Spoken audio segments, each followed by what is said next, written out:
காஞ்சிபுரத்துக்கு கிழக்கு இருக்கக்கூடிய ஒரு கிராமம் புருஷமங்கலம்னு திருநாமம்.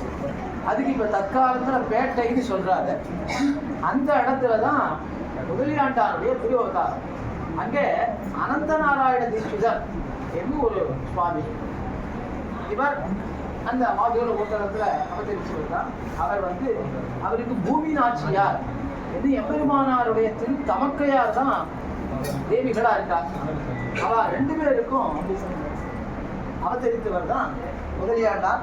அவருடைய திருவாராதன பெருமாள் ராமபிரான். அந்த அனந்தநாராயண தீட்சிதருக்கு சந்ததி யாரும் இல்லை. அதனால அவர் என்ன பண்ணார், திருவேங்கட யாத்திரை போகலாம், சந்ததியை வேண்டி பெருமாள் இடத்துல பிரார்த்திக்கலாம் திருவேங்கடமுடியான் அப்படின்னு நினைக்கிறார்.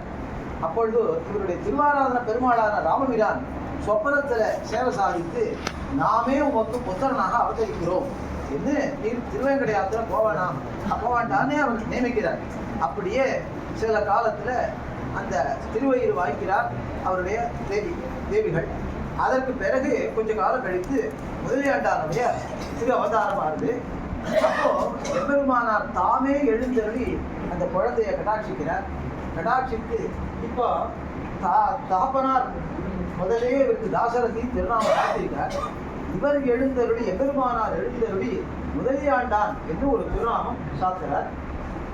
இவர் எம்பெருமானாருக்கு உஷாத்துடைய, அதாவது பல வைபவங்கள் சொல்லணும், சில வைபவங்களையாவது அவருக்கு சொல்லி அதுக்கப்புறம் 7 சுவாமிகள் சொல்லி 8வதாக வரதநாராயண குரு நாழியாகும். ஆனால் அவனுக்கு சீக்கிரம் அதிகம் வந்துடுறேன். அதாவது திருநாமங்களை மட்டுமாவது சொல்லிவிடுறேன். அதில் முதலியாண்டானும் வரதநாராயண குருவும் அவதாரம் சொல்லி சுவாமியினுடைய இன்னைக்கு திருநட்சத்திர கண்டவருடைய சுவாமியினுடைய சில வைபவங்களையும் விண்ணப்பிக்கிறேன்.